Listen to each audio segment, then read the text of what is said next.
So I'm all about the product, not the package. So forgive me if I use notes on 3x5 cards and ancient paper technology, and bear with me. All right, here we go. And I need to go back. I got to start with the first one. All right. Now, between the snowbirds and the sun worshippers, there's a transition zone, which is rich in marine species. The transition zone is located on the edges of the counterclockwise low-pressure gyres that spit out debris and the clockwise rotating high-pressure gyre that we know accumulates plastic debris. The black smudges in the middle of the ocean in this slide represent 40 to 50 kilometer long nets, 30 feet deep. In 1990 to 1991, trained observers made 300,000 individual catch records. The nets caught everything more than a few inches in length. The 750 boat flying squid fishery, yes, besides flying fish, there are flying squid, strained life out of the ocean over an area roughly the size of the United States.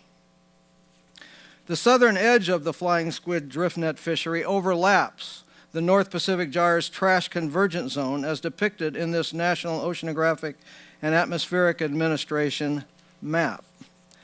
The scientific observers counted 117 species in the 300,000 individuals known euphemistically as bycatch.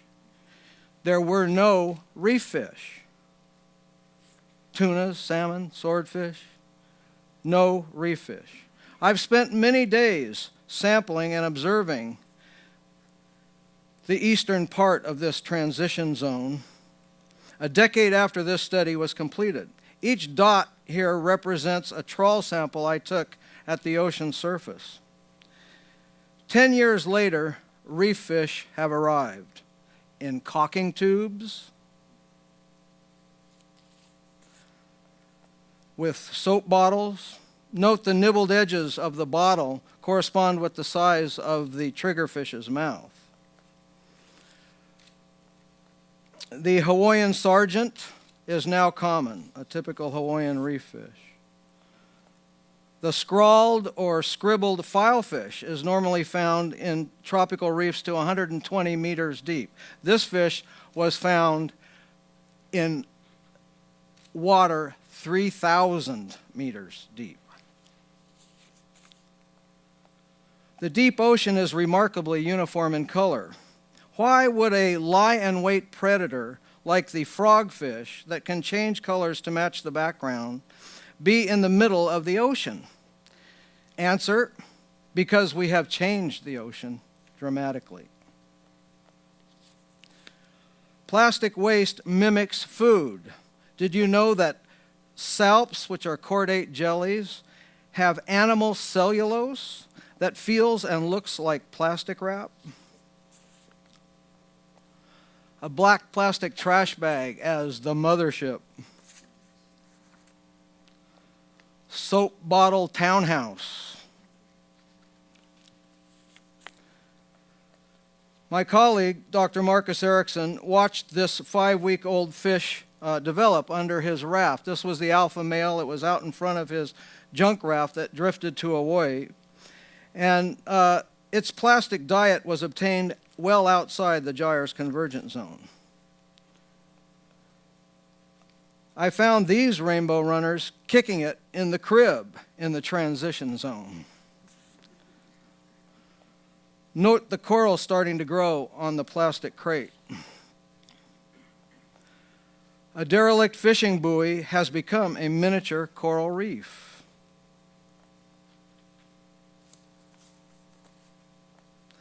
Biological remoteness from nearshore habitat is no more in the gyre. A morning spent netting along a plankton windrow will yield a deck full of plastic trash. An hour or so spent sampling the surface of the convergent zone with our manta trawl will yield some identifiable objects and a handful of plastic fragments.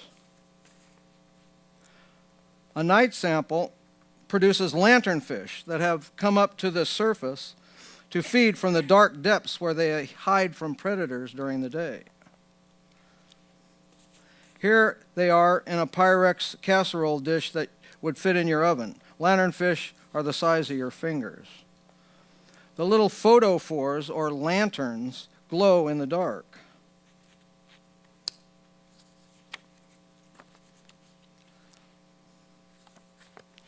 If you look in their stomachs, you find plastic. Lots of plastic.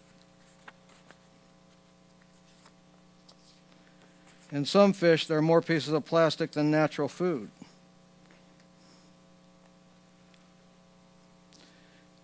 Here's a diagram supposedly representing the feeding web in the ocean.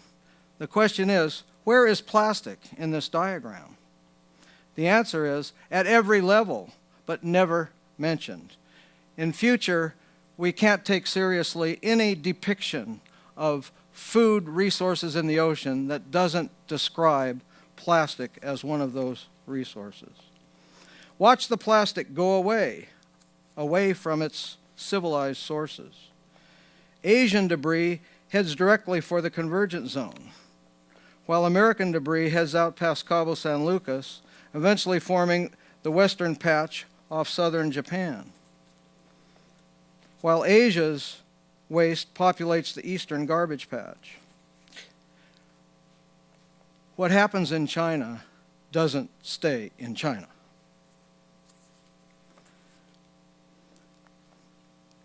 Check this out.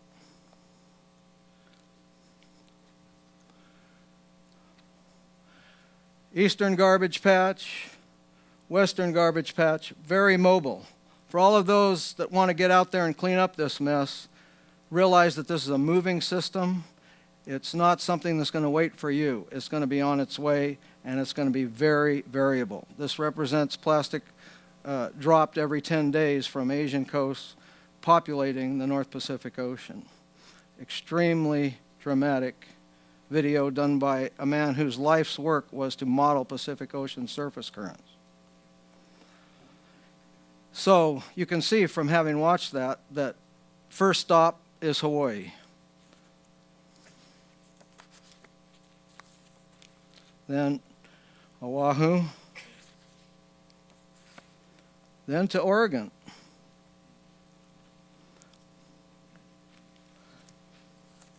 To be ground into New Age sand. The same thing is happening in all 5 gyres and their surrounding coastal areas. Marcus Erickson and Anna Cummins have been to 4 of these 5 and are now in Rio poised to sample the 5th in the South Pacific.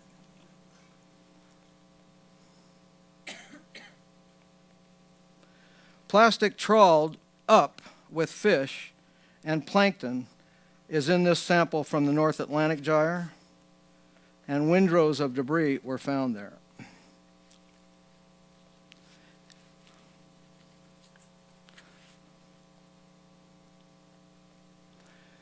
The South Atlantic gyre on the way to Ascension Island, Marcus has sampled. And in our lab,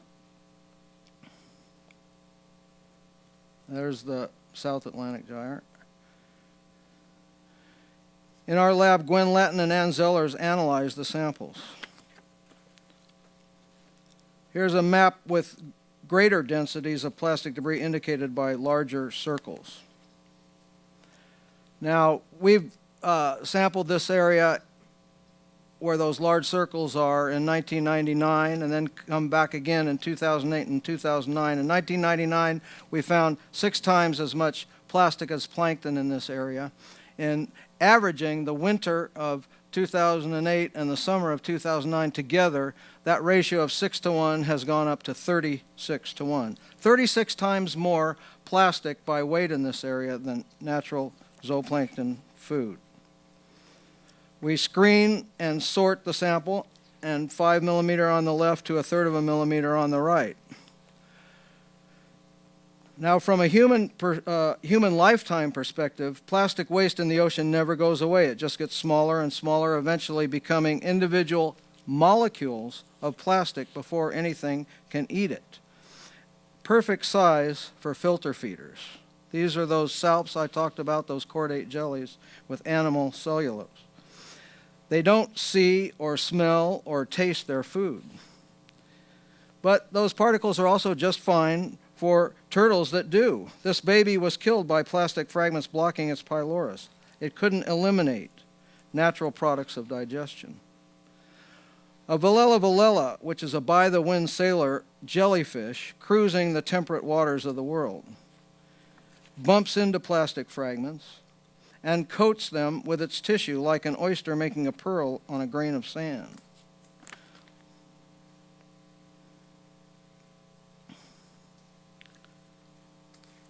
Sea anemones decorating their bodies with plastic instead of shells like they would in a coastal tide pool.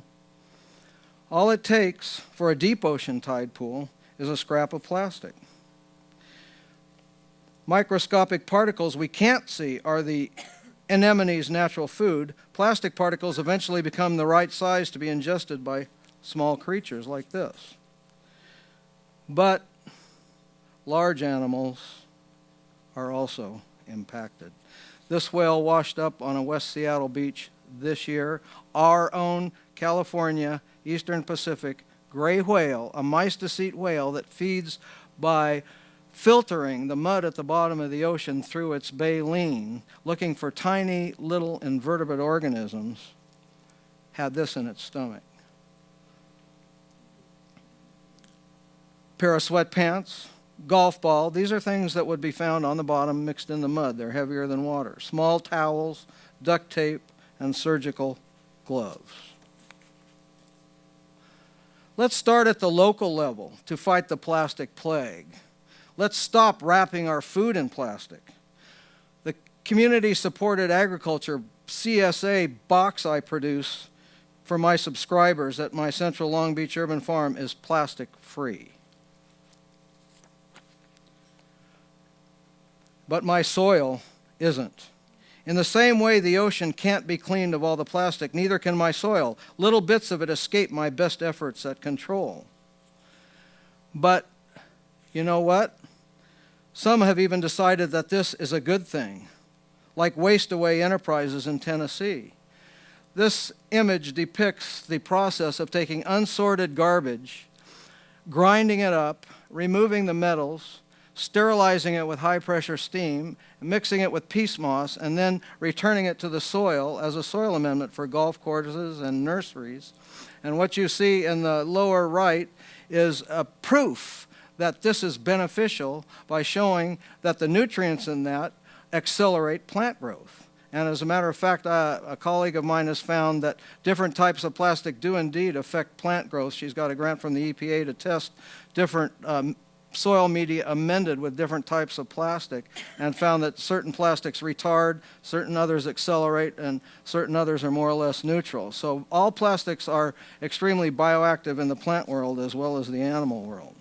Plastic polymers are made from more or less toxic monomers and monomer additives which leach out to a greater or lesser degree to everything they contact. What's in this bubble wrap that this preemie was put in thinking this is the softest thing they could lay this preemie in?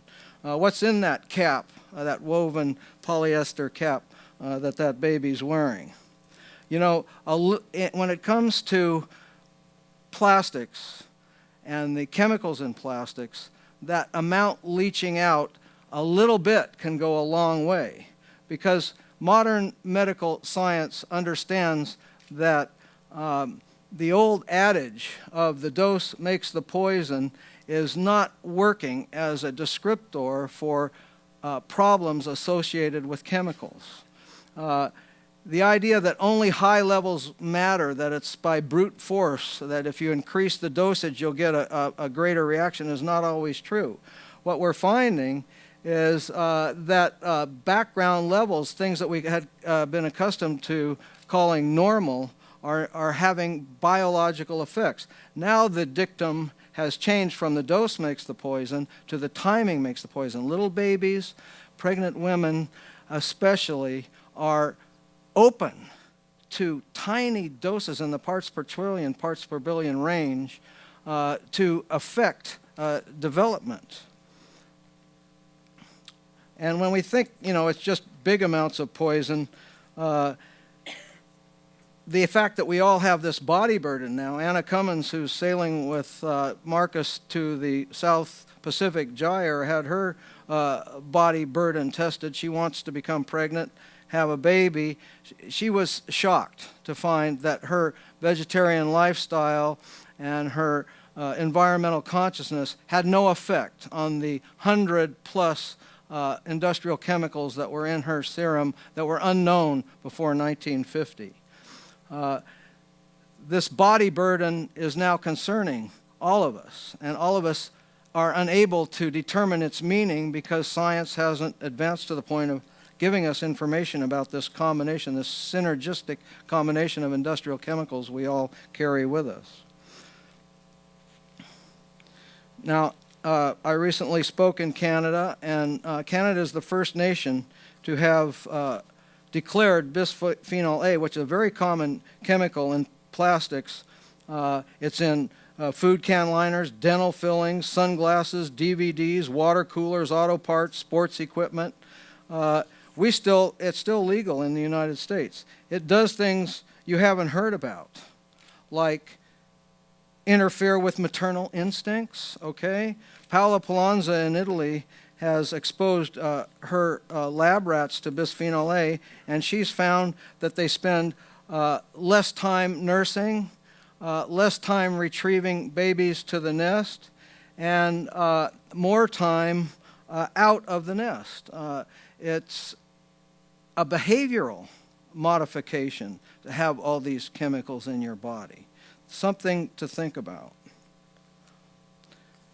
How do we get it? Well,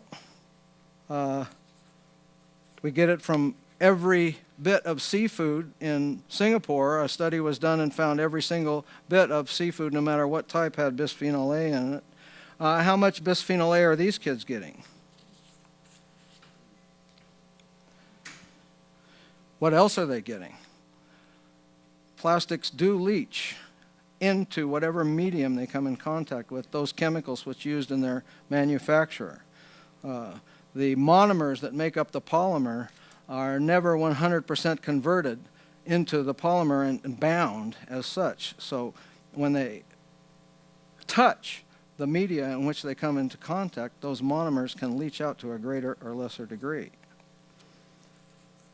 This shift can't happen, the slide you're seeing now indicates that we don't just stop at polluting the ocean and the land. We're polluting outer space, and the concern is that it will become so thick that we can't launch satellites anymore. If something were to explode and create a kind of a shield around the Earth with all these bits that are up there, millions and millions are up there already, if we break the big stuff up into little stuff, say, for instance, experimenting with missile shield defenses, blowing rockets up on purpose in outer space in order to make sure that someone trying to attack us can be destroyed, we can launch millions more of these particles and eventually get a cloud so dense that we can't penetrate it.